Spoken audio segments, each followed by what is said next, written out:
spent last weekend at the District 84 conference and wishes that you all had been there. He wants you to know that if you haven't been to a district conference, you don't know what you're missing. And he hopes that you can make it to the next one. Andy's speech is entitled In Praise of Mark Miro, or Genius is a Genius Does. Please welcome Andy Brown.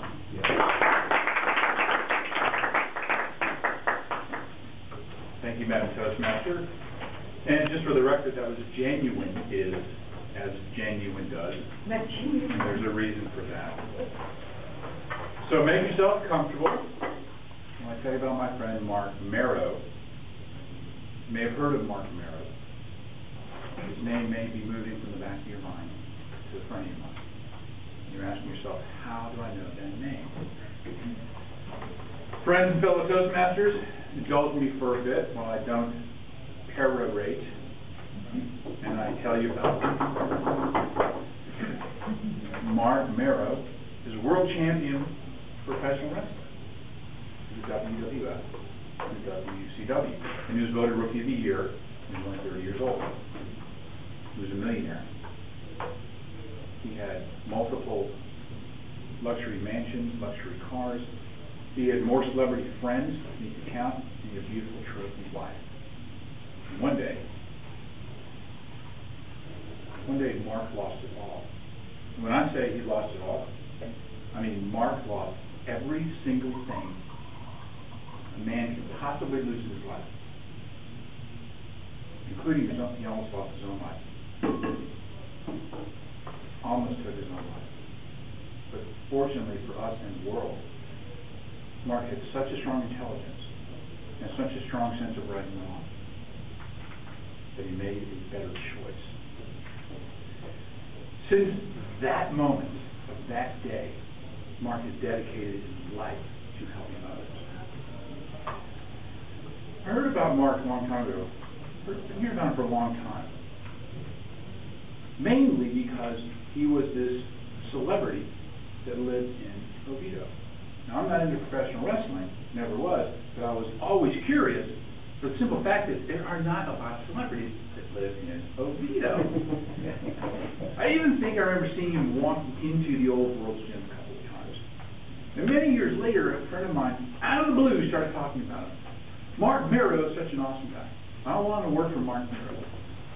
So, of course, I asked him why. Oh, he's such an awesome guy. I've always wanted to work for someone like that. And I remember thinking to myself, dude, you're way too big for midget wrestling, and you're not even close to the right size for the regular wrestling. What I didn't know was that Mark had started a ministry called Champion of Choices, and he'd opened a workout facility right next to it. And one day I received a Facebook invitation to hear Mark speak at a church in Winter Park. A little voice inside my head was saying, go and sing. Go and sing. And so I did. And he was excellent. He was very powerful on the stage. But the Toastmaster and the trainer he kept saying, I can help him.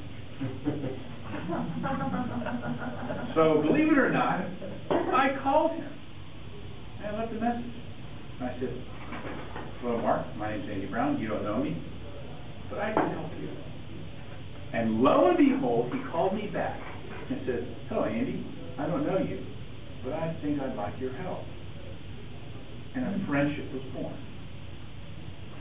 What I could not have known at the time is that Mark Miro was one of the most real, humble, sincere, genuine, and caring people I have ever met in my life. And according to him, he wasn't always this way, but he is now.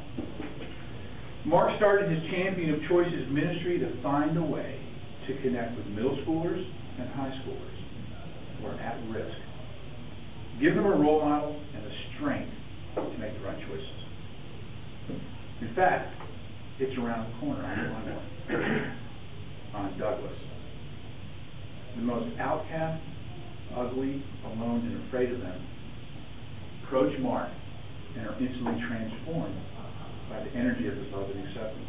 And he literally saved lives. Much of his personal fortune and most of his time went into this, and still does. Mark willingly and openly shares his life story, his ups and downs, his peaks and valleys, his victories and tragedies, and his successes. And he does so in excruciatingly honest detail. In doing so, he gives everyone in the room, even the men, permission to admit their weaknesses, to admit that they feel hurt, and permission to get help.